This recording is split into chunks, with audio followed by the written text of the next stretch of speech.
Искам да влеземе в Божието Слово. Тази вечер, тия дни разговарях с една сестра. Интересно, Господ ме подбуди да потърся теми за проповеди от вашите въпроси. И слава да бъде на Господа, миналата тема беше пак по повод на въпрос на една наша сестра. И аз предполагам, че се получи добра тема. Може би беше малко сурова, не толкова добре обяснена, може би не беше толкова целенасочена, но аз искрено се надявам, че който е имал нужда от това, ще е взел това, което е необходимо за него. И тази вечер тръпна от очакване за това, което ще ви говоря, тъй като за мене, аз ще ви споделям тази вечер, ще ви споделям много откровения, които Бог ми е дал. Като казвам много, не са толкова много, не са повече от 10, може да са към 5, може и да са по-малко. Не съм си поставил за цел да ги изброявам, но за мен това са много важни откровения. Става въпрос, че говорихме с нашата сестра и от думите и за пореден път така и изпъкна едно отношение в нас, евангелистите, а пак аз бих казал, че не само в евангелистите има такъв начин на мислене. Въобще това е характерно за ревностния християнин. Има такова мислене, че само хора от моето вероизповедание ще се спасят. И няма да има спасени други, освен тия, които вярват в Христос. Другото нещо, другите въпроси, на които искам да се спрем и да разсъждаваме заедно, и като казвам разсъждаваме, ще разсъждаваме върху Божието Слово. Значи пригответе се всички, които искате да записвате. Естествено, аз записвам проповедта. Може да имате, но ако искате да си правите записки, тая вечер ще има какво да запишете. Ще има стихове, които да запишете. Ще разгледаме момента как се спасяваме. Не толкова какво е състоянието на спасение и каква придобивка получава той след своето спасение, а въз основа на какво човек се спасява и какви са позициите на спасените в небето и всъщност кои се спасяват. Ще разберете, че има хора, които са спасени и преди Христос, и ще разберете основата на тяхното спасение.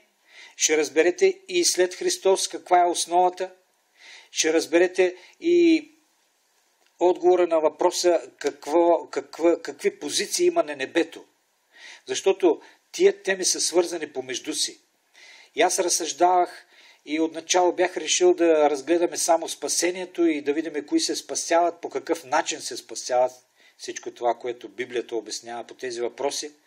Но разбрах, че за да бъде ясно вашето разбиране, за да може да ме разберете правилно, не може да пренебрегнем позицията на спасените в небето. И така, започваме да четеме.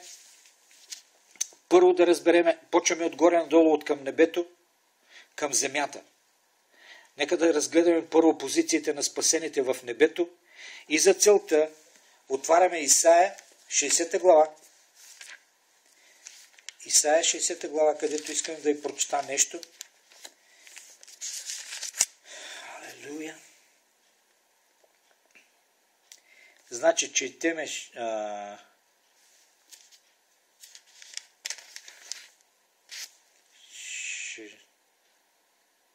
извинявам се, 61 глава е. Исаия 61 глава, четеме 10 стих. Ще се развеселя премного в Господа, душата ми ще се зарадва в моя Бог, защото Той ме облече с одежди на спасение, загърна ме с мантия на правда. И така, пояснявам. Тук става въпрос за дрехи, с които ще бъдат облечени спасените хора на небето. Дрехите говорят много. Дрехите не само говорят за начин на обличане, но дрехите най-вече говорят за позиция на небето. Има пряка връзка между тази, ако бих могъл да го нарека, мода на небето. По същия начин и дрехите на земята изказват много от придобивките на човеците. Например, военните носят едни дрехи, в училище се носи униформа, вдовиците са се обличали в древността по определен начин, момите са се обличали по определен начин, женените са се обличали по определен начин, така че дрехата показва социалното положение, показва позицията в обществото. По същият начин е и на небето. И тук се говори, че Исаия казва, че Бог ме облече първо с дреха на спасение. Каква е тая дреха на спасение? Да оставяме какво представлява самата дреха. Първо, това, което нас ни интересува, че това е сеяно да си по риза и по панталон, по сегашному. Това са дрехи. Но после се казва и загърнаме в мантия. Мантията е връх на дреха. Това е, което ние сега обличаме като палто, като яке. Това е връх на дреха. И искам да влеземе вече в Новия Завет, за да видите позиция. Да видите позиция на небето пак чрез дрехи. За целта четеме в 2 Коринтяни,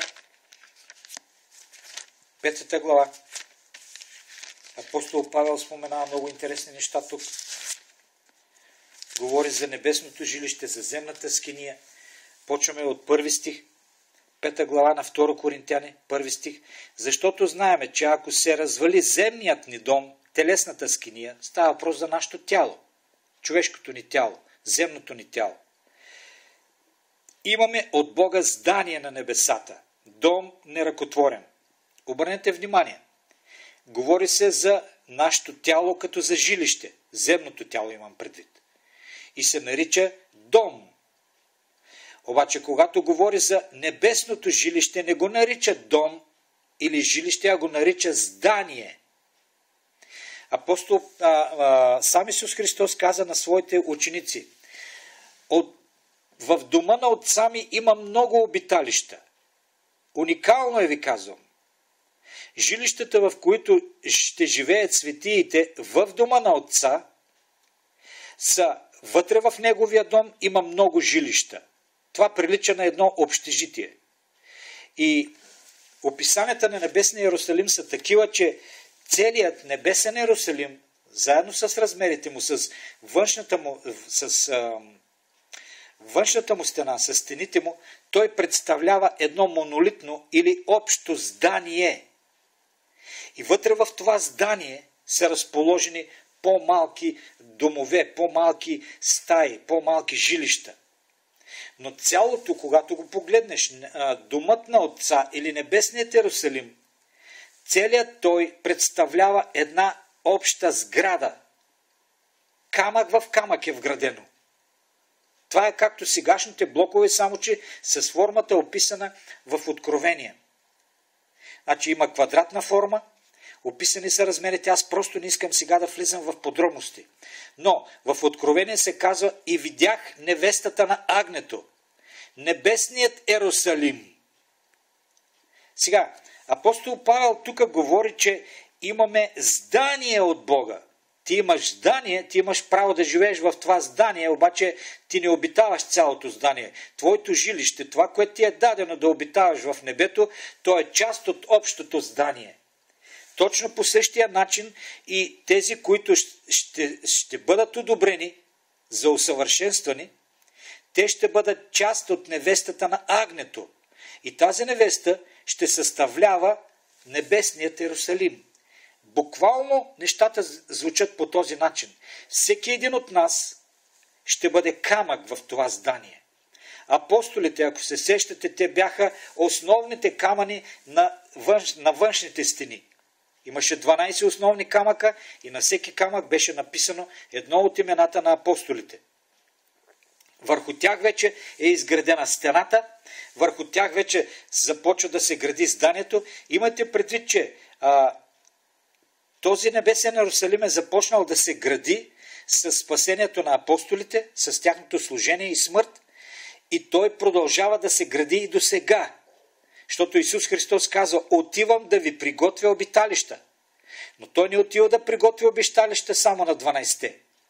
Той приготвя обиталище и на всеки един, който ще бъде одобрен за съвършен, за усъвършенстван. След малко ще разгледаме и тая категория.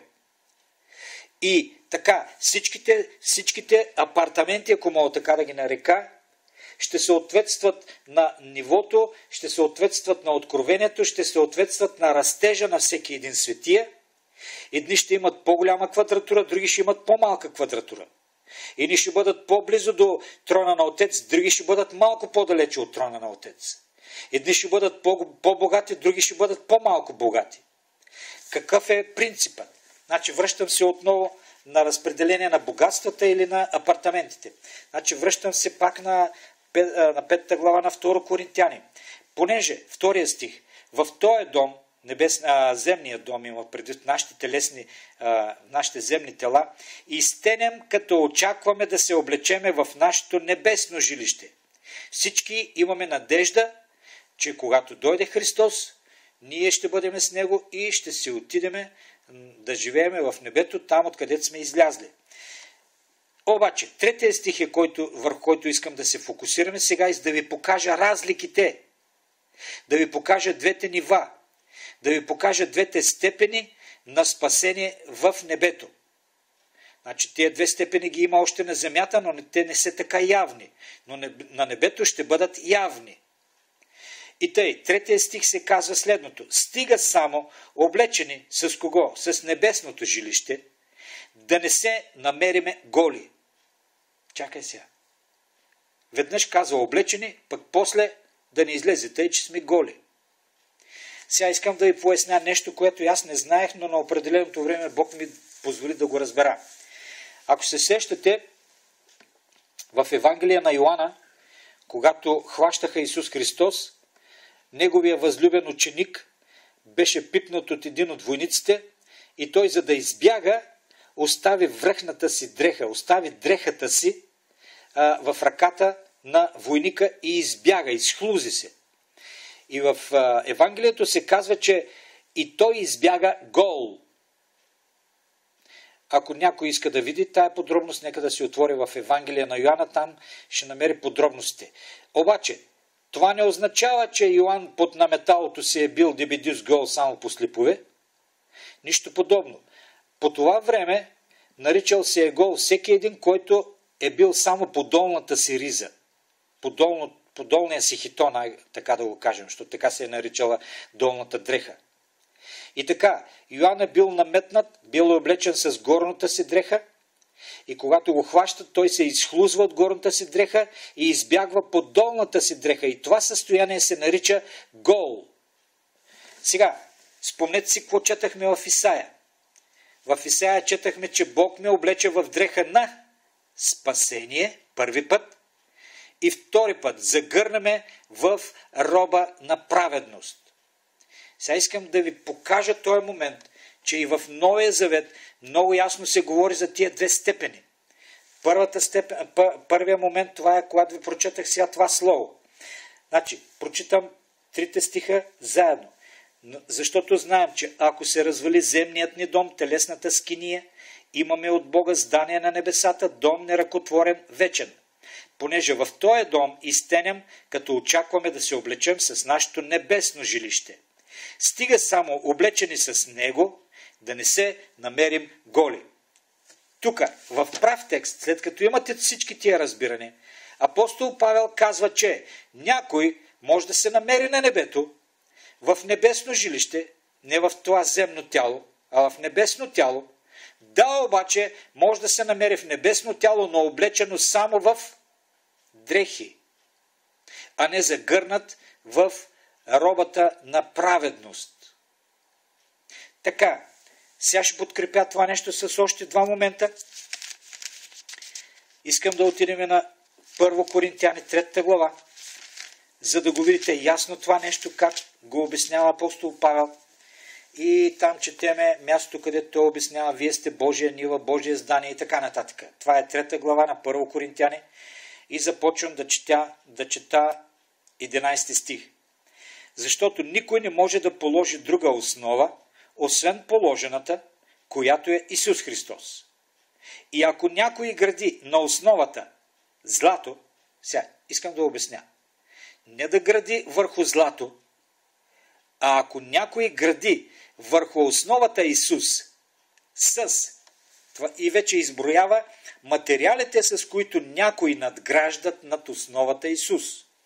И казва, и ако някой гради на основата с злато, сребро, скъпоценни камъни, дърва, сено, слама, тук са изброени два различни вида материали. Едните са метали и скъпоценни камъни.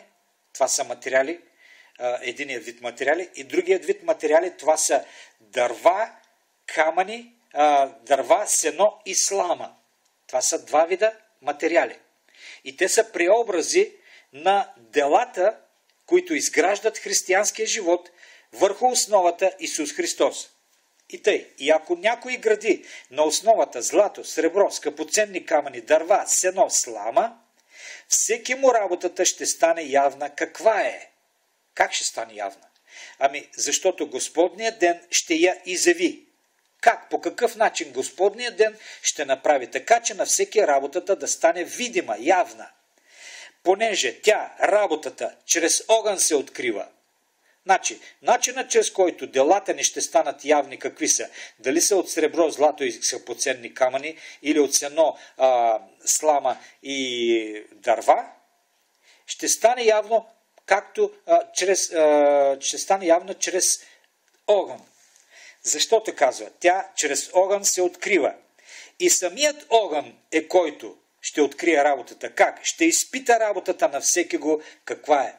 Огънят е средството, което ще премахне външното, за да остане същността на нашите дела, работата ни, която сме вършили в това земно тяло, бидейки слуги на Господа. Пак прочитам 13 стих. Всеки му работата ще стане явна каква е, защото Господният ден ще я изяви. Понеже работата, чрез огън се открива и самият огън ще изпита работата на всеки го каква е. По-нататък, 14 стих. Той, комуто работата, която е градил, устои, ще получи награда. А на кого ще устои? На когото не изгори, бе. Сламата гори ли? Сеното гори ли? Дървата горят ли? Абсолютно. Добре, а златото гори ли? Среброто гори ли? Диамантите, скъпоценните камъни горят ли? Не горят. Така. Пак чета 14 стих. Той, комуто работата, която е градил, устои, ще получи какво? Награда. Говорили сме преди време за награди. Може би Господ отново ще ме върне да говорим за наградите. Но, който има работа, която остане, а не изгори в огъня, това означава, че е от благороден метал и тя ще устои. И според работата, която е останала, а не изгоряла, според теглото, според качеството, той ще получи съответната награда от Господа. А 15 стих. А той, комуто работата изгори, има и такъв момент. Някой си е мислил, че е по Бога делото му или делата, които е вършил, но Господният ден ще покаже на всеки работа каква е. Но той, комуто работата изгори, ще претърпи загуба. Що загуба? Защото си е мислил, че има нещо. Пък накрая не остава нищо.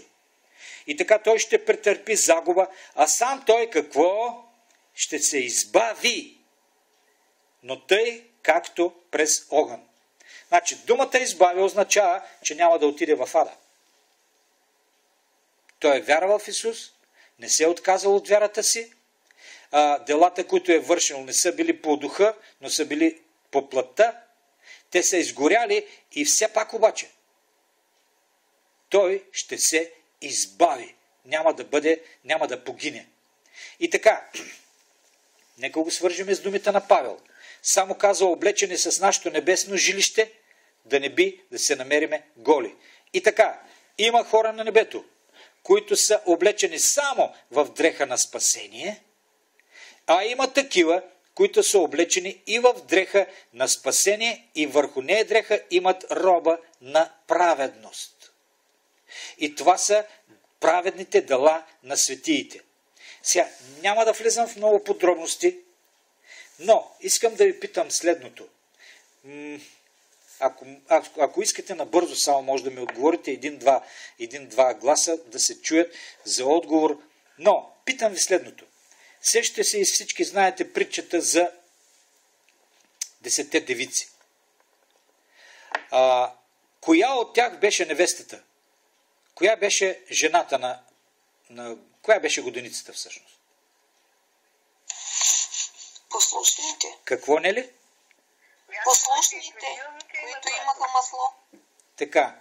Значи, вижте, ако трябва да сме точни, годеницата, тя със сигурност знаеше къде и кога къде е годеникът и нямаше нужда някой да й казва, идва годеникът, тя сън нямаше да я хване. Нея сън не я хваща. И Библията обяснява, че не става въпрос за годеници, за годеницата, става въпрос за кои? Тия бяха шаферките. Тия бяха шаферките. Това са девиците, които щяха да прислужват на годеницата. И така, не знам дали сте разсъждали по този начин. Сега пак казвам, не искам да влизаме в много подробности, не искам да се вклинявам в тая тема, но не всички, които ще бъдат на небето, ще бъдат невястата на агнето.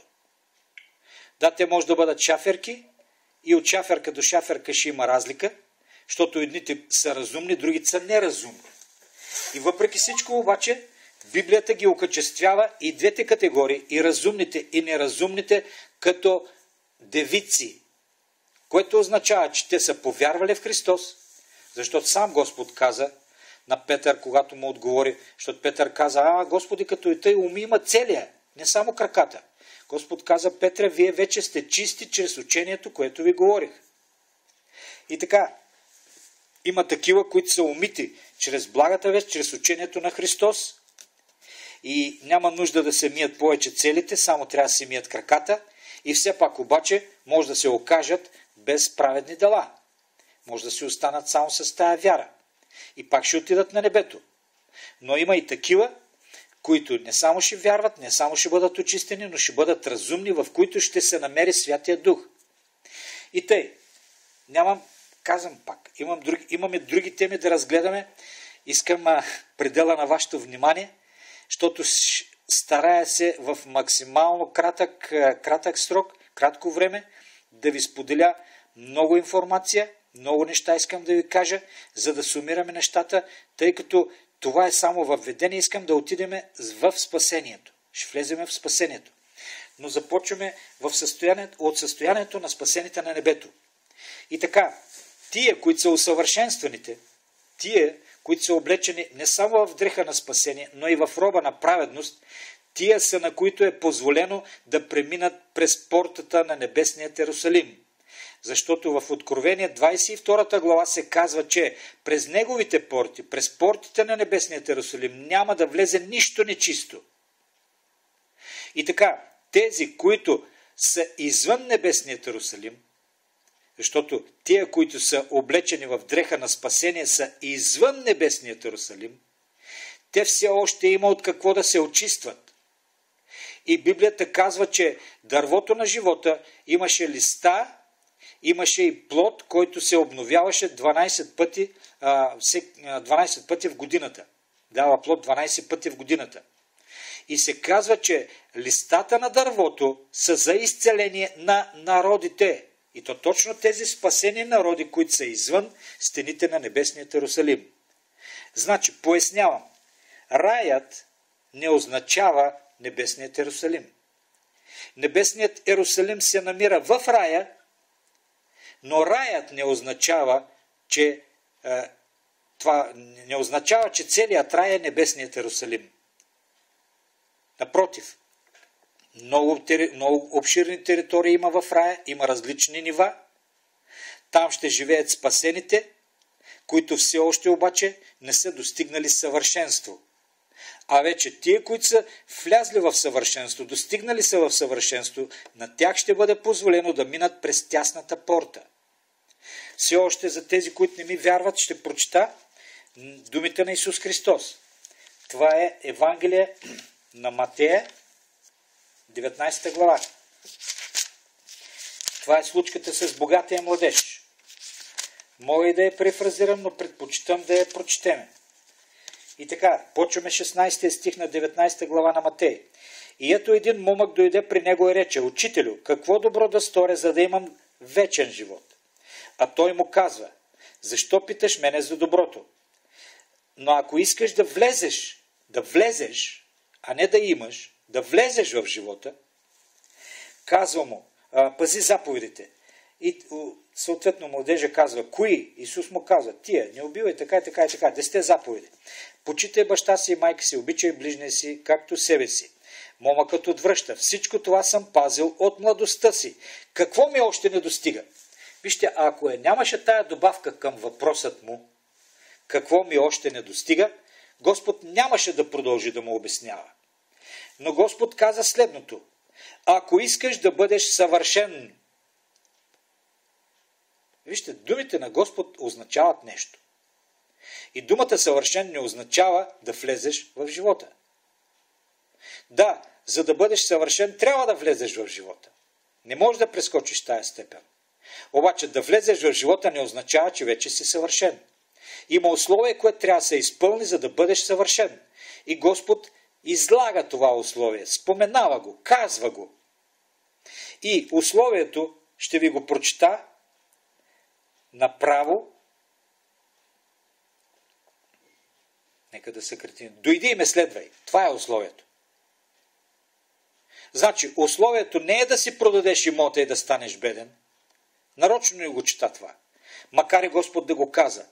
Това беше нещото, от което трябваше да се освободи този богат младеж. Защото точно това нещо, богатството, беше на което младежът уповаваше. И точно това упование щеше да попречи на младежа да уповава на Господ и да го следва. За друг условието може да е друго. Да кажем, да намразиш майка си и баща си. Или по-точно, да не ги обичаш повече от Господа. Да не обичаш децата си повече от Господа. Авраам трябваше да премине през този тест. И той доказа, че обича Господ повече от своя син Исак. Авраам в началото беше в степен на спасение и след като доказа любовта си към Бога, верността си към Бога, тогава премина и към съвършенството. Същото казва и тук Исус Христос. А ако искаш да бъдеш съвършен, ела и ме следвай. Това е условието. Разбирате ли? Да станеш ученик на Христос. И резултатът на това е, ако продължаваш да бъдеш ученик на Христос, ако се преобразяваш и вършиш Неговите дела, тогава ти ще бъдеш съвършен. Така, сега не искам повече да се спирам на това, искам да го оставим. Сега искам да влезем в спасението. Значи, основната ми цел е не да разглеждаме толкова съвършенството, а да разгледаме спасението. Защото, вижте, искам да разберем от Божието Слово един път завинаги, кои се спасяват и как се спасяват. Нали правим разлика вече между спасение и съвършенство?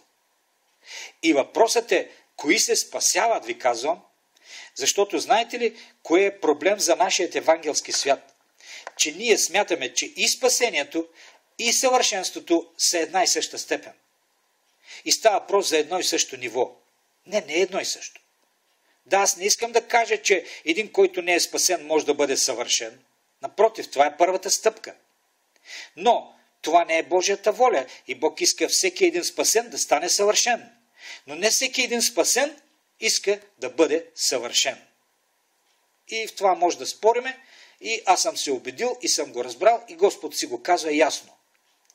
Ние се избираме докъде да достигнем в Господа. Дали да станем съвършенни или да се задоволиме само като този младеж и да кажем, тежко е това учение. Кой може да го носи? Тежко си е. Обаче си струва. Струва си да се удостоиш да преминеш през тясната порта. Защото каза Господ, мнозина ще искат, ще се подвизават, което означава ще воюват и няма да смогнат.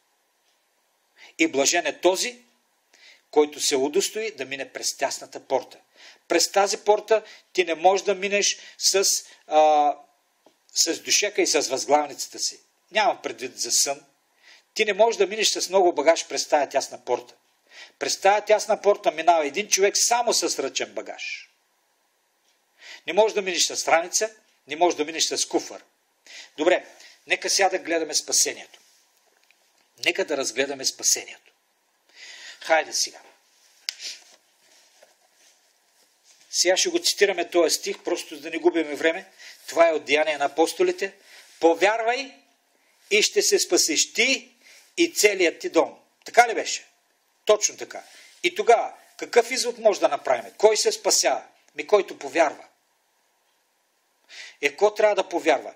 Трябва да повярва, че има Бог, Той е жив и това е напълно достатъчно.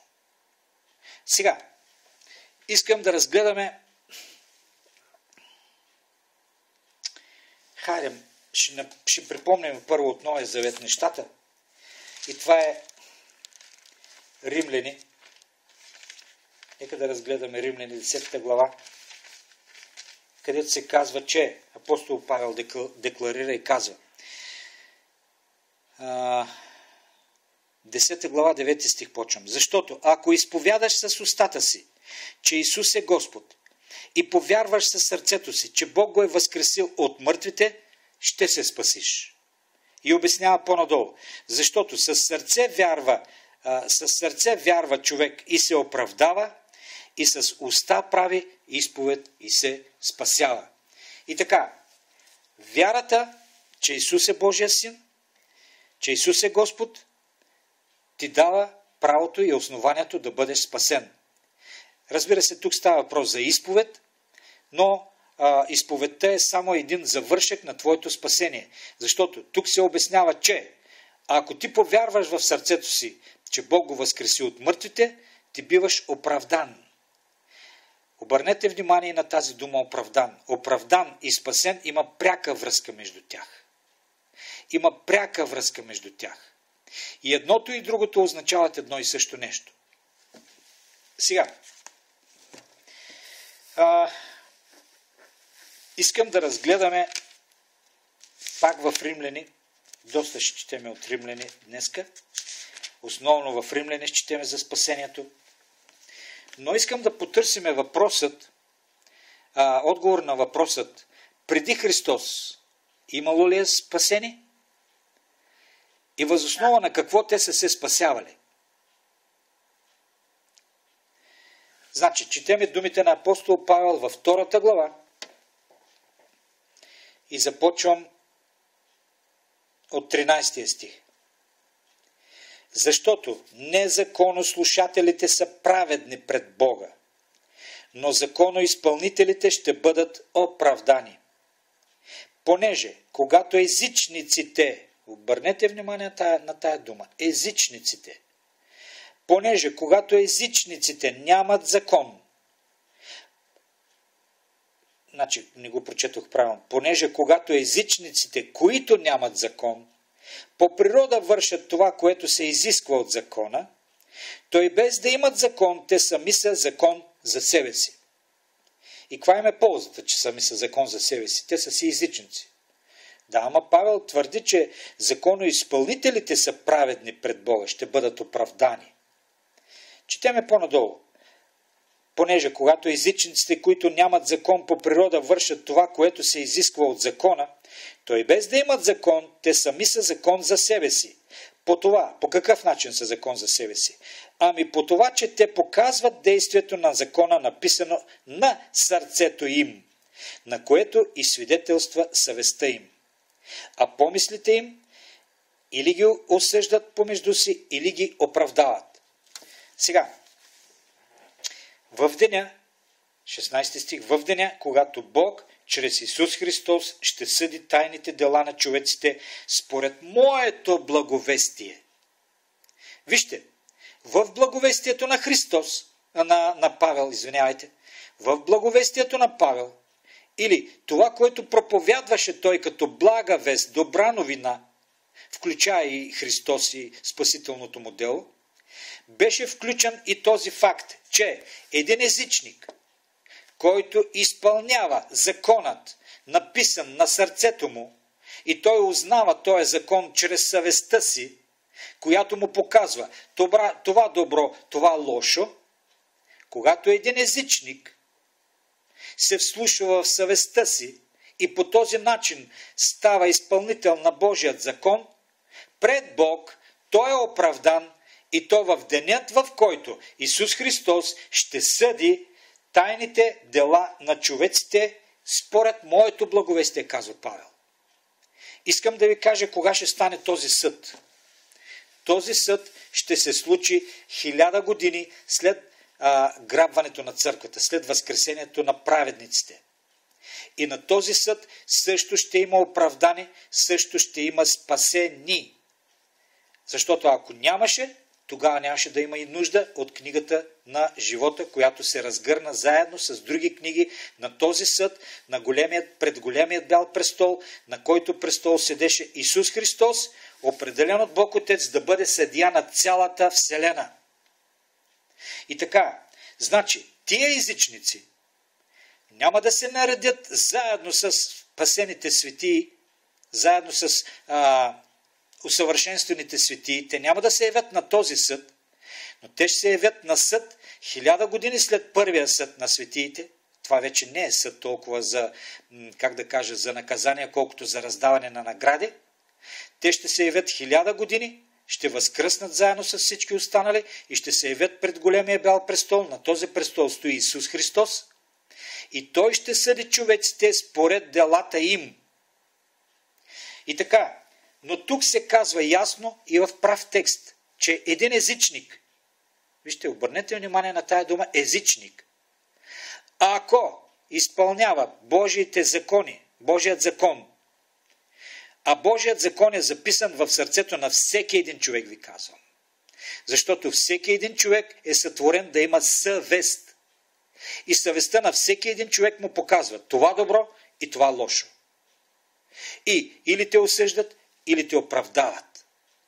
И ако има такива хора, които със съзнанието, че има един всевишен Бог, че има един всевишен Господар, един съдия, който гледа и вижда всичко, и от съзнанието за такава личност, те спазват или ходят с чиста съвест, без значение в кой народ се намират, без значение по кое време живеят те, без значение дали е достигнала до тях новината за Исус Христос, те се стараят да вършат истината, тогава тези хора, според благовестието на Павел, ще бъдат оправдани на този съд. Питам аз, без да искам отговор сега от вас, нека всеки един да си даде отговор на себе си. Такъв човек, който ще бъде оправдан от Исус Христос като съдия, върховен съдия, ще оправдае такъв човек, който изпълнявал закона, написан на сърцето му. В кой кръг на ада Бог ще го хвърли? И защо въобще му е това оправдание, ако ще трябва да бъде хвърлен в ада? За жалост обаче, особено ние евангелистите ги хвърляме такива в ада. Защото знаете ли какви изказвания съм чувал? И са ме обявявали за еретик. Защото аз обяснявам тия неща и пояснявам, че и от езичниците има и ще има спасени. И това не е защото аз съм си го измислил, а защото си е писано ясно и тук.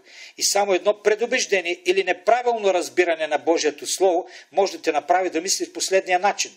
И знаете ли какво е обяснението?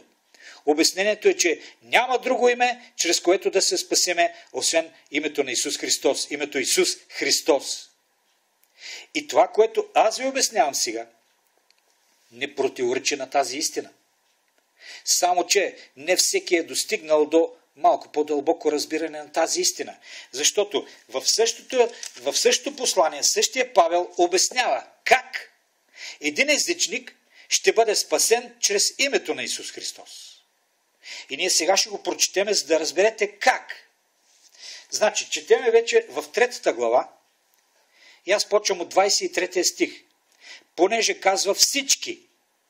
Вижте, думата всички включва не живеещите по времето на апостол Павел, нито живеещите по времето на Исус Христос, а включва всичките човеци. И това е писание от Стария Завет. Понеже всички се грешиха и не заслужават да се прославят. Подобни думи изговори Исаия. Всички се заблудихме и се отклонихме като овце. И думата всички включва всички хора, които са били създавани някога от Бога. Няма нито един, който да не се е отклонил. Да, има такива, които се отклониха и после се върнаха. Но има такива, които се отклониха и не пожелаха да се върнат. Но вижте по-нататък какво се казва. Понеже всички се грешиха и не заслужават да се прославят от Бога. а с неговата, демек Божията благост, се оправдават даром. Оправдават. И за какво служи това оправдание? Преди малко разбрахме, че оправданието се дава, за да не бъдеш осъден на съдилището, пред съдилището. Все пак обаче, това оправдание има някаква основа, някаква причина, за да бъдеш оправдан, и то даром. Няма безплатен обяд, нали? Някой е платил все пак да се приготви този обяд или това оправдание. Някой е платил за него. Защото заплатата на греха е смърт. И смъртта изисква заплата. Смъртта изисква награда за всеки един грях. Смъртта изисква смърт за всеки един грях. И Бог не може така беззаконно да прощава на всеки греховете или да ги хвърля зад себе си. Трябва да има някакво основание. И основанието сега ще разберем кое е. С неговата благост се оправдава даром, чрез изкуплението, което е къде? В Исус Христос. Добре да, ама това е вече след като Исус се роди, умря, възкръсна и извърши спасителното си дело. Хайде да видим така ли е. И какво иска да скаже тук апостол Павел? 25 стих. Когото Бог постави за умилостивение чрез кръвта му, посредством вяра. Вижте, това е другата важна дума тук. Да, Бог изработи умилостивението чрез кръвта на Исус, но то се получава, ти го придобиваш чрез вяра. Така, това стори, за да покаже правдата си. Това става въпрос за Отец. Отец направи това изкупително дело чрез Исус Христос, за да покаже милостта си, за да покаже любовта си, за да покаже правдата си. В прощаване на греховете, извършени по-напред. Кога ето и по-напред, а? Преди Христос. Преди делото му. По-напред. По-напред. Когато Бог дълго търпеше, за да покаже, казвам, правдата си в настоящето време. Вижте, докато Павел е писал, все още имаше евреи, които мислеха и се спасяваха чрез спазене на закона. Но Павел казва, че жертвата на Христос има вечна стойност и обяснява, че има стойност за покриване на грехове, за прощаване на грехове преди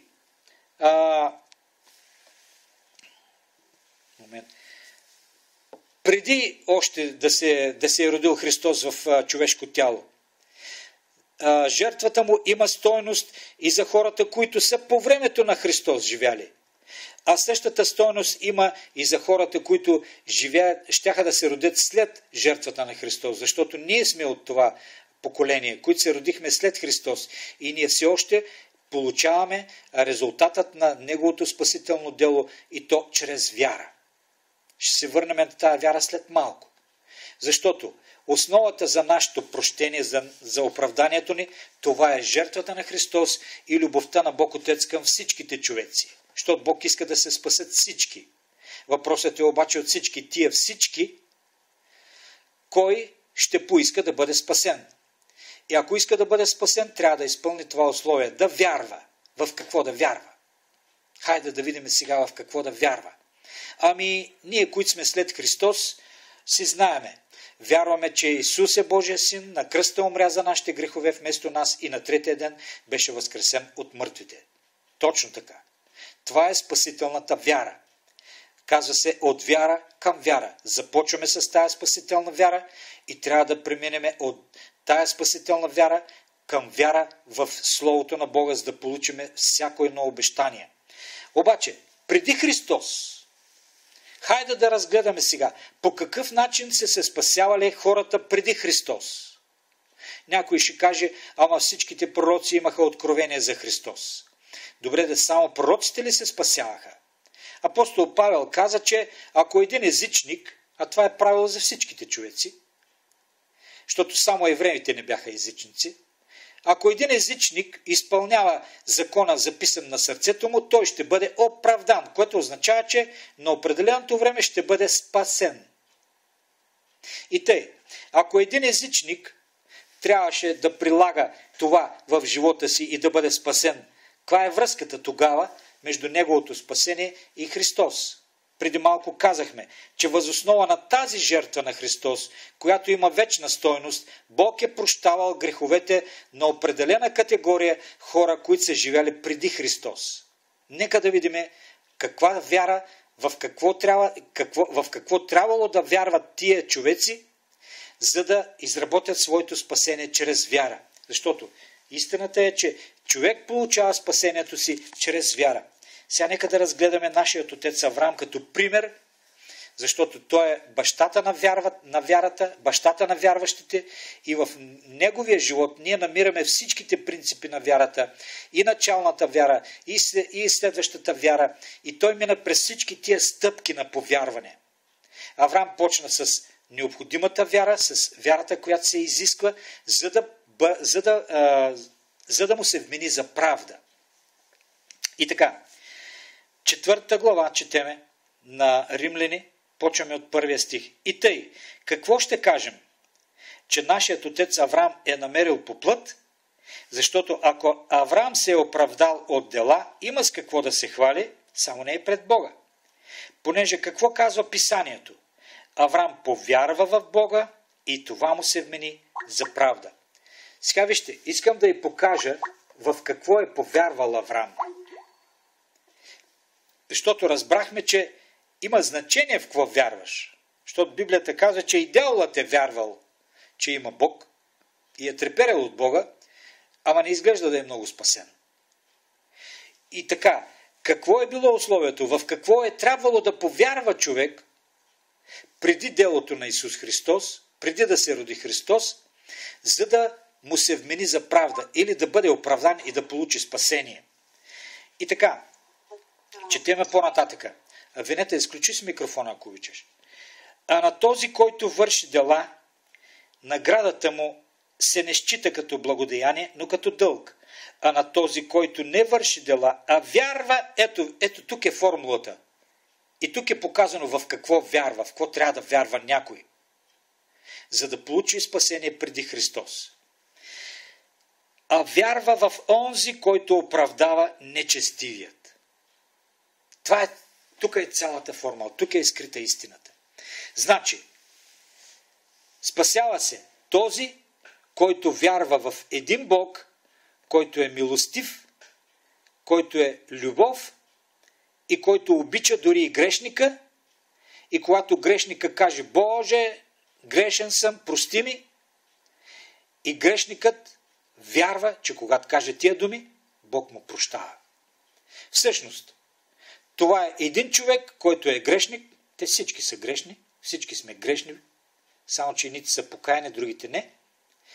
Ако един грешник, говорим за преди Христос, повярва, че Бог е милостив и ще му прости, след като си поиска прошка, такъв човек ще получи прошка на греховете си и в резултат на прошката ще бъде оправдан.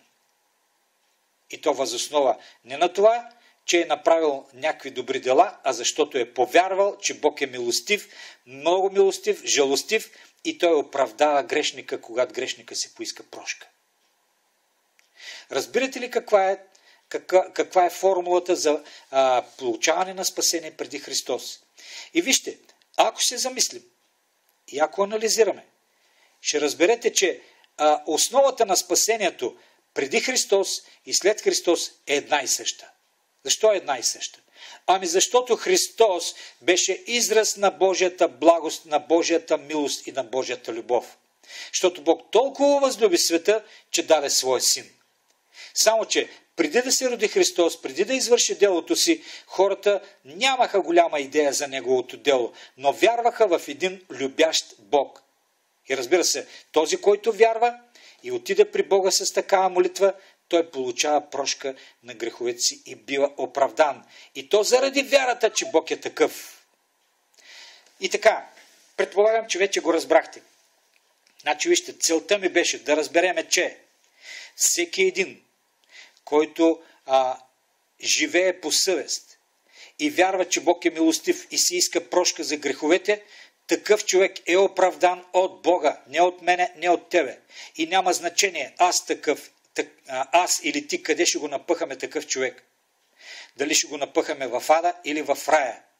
Никой не може да промени Божиите намерения, никой не може да промени Божието Слово.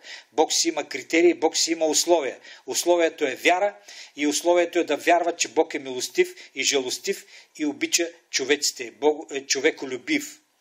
И Бог е верен да изпълни обещанието си, че и жертвата на Христос, ви казвам, покрива, е причина за тази милост. Бог да покаже милост към греховете на хората. Защото жертвата на Христос е вечна. Жертвата на Христос има вечна стойност. И тя покрива греховете на хората, живяли преди Христос, по време на Христос и след Христос. Така че Божието Слово не си противоречи, Божието Слово се изпълнява. И така, искам да знаете. Сега, имал съм въпроси. Добре, тогава мюсюлманите къде отиват? Според всичко това, което си говорихме, вие къде ще ги поставите? Говоря за тези мюсюлмани. Не говоря за които са тези, дето са с как беше тяхната война, религиозната война, джихата. Там нещата се стоят по съвсем различен начин. Лично аз познавам мюсюлмани, които имат толкова правилни мотиви спрямо Бога и живеят праведно, стараят се да не вършат лоши дела, изпълняват Божиите заповеди, молят се по 5 пъти на ден и всичко това го правят с, как да кажа, с отношение към Бога, а не към своите религиозни водачи или към своята религиозна практика. Не, за тях това е отношение към Бог. И няма нужда да казвам на всеки един от нас, че Бог е личен Бог и Бог поддържа лични взаимоотношения с всеки един праведник. И как мислите, Бог дали има лични взаимоотношения с такъв праведник? Ако един човек върши всичко от съзнание за Бога, почита Бога с делата си, почита го с живота си, без значение дали той е в такава религия. Нещо повече каза дори апостол Павел, че дори един индианец, който е езичник, ако живее по съвест, той пак ще бъде оправдан. Колко повече един, който ние наричаме мюсюлмани, ние сме ги заклели много. Обаче искам да ви кажа, както има различни вероизповедания в християнството, така има различни вероизповедания и в мюсюлманството. Има такива, как да кажа, такива движения, такива течения в мюсюлманството, от които ние само може да се получим на праведен живот. На праведни дела. И така, в тона на тия мисли, аз не съм стигнал до тия изводи за един ден. С течение на годините Бог ми е откривал различните неща, а сега ви ги споделих набързо. За вас може да не са толкова ценни, но за мен всичко това е било ценно, защото Бог малко по малко ми е отварял очите. И аз разбрах, че Агар ражда деца за робство. И мюсюлманите, те са под робството на закона. И все пак обаче, те са деца на Авраам. Говорим за вярата. И не само според вярата, но те са му и деца по кръв. Сега има мюсюлмани, които не са кръвни роднини на Авраам, но основата на мюсюлманството, те са кръвни роднини на Авраам. И въпреки всичко, обаче, обещанието беше Бог да благослови Исмаил. И него каза, ще благословя, защото Авраам каза, Исмаил да е жив пред тебе, Господи. И Бог му каза, добре, слушам те. И той ще бъде благословен. И не става въпрос само за благословение тук на земята. И те получиха благословение, и те са имали благодат за спасение. И на всичкото това отгоре накрая искам да кажа, че мюсюлманите вярват в един небесен Бог. Те са една от малкото религии, които са монотеистични или единобожни. Всички други останали религии са многобожни. Те имат много божества, имат много идоли. Но, как беше то, юдаизма, мюсюлманството и християнството са единствените религии, които са монотеистични. И те вярват в единия небесен Бог. Така, спирам до тук. Мисля, че казах достатъчно. Дадах ви достатъчно основание да разсъждавате. Дадах ви достатъчно основание да мислите. И сега ще включвам микрофона. Микрофоните се може да включите. Готов съм за разискване.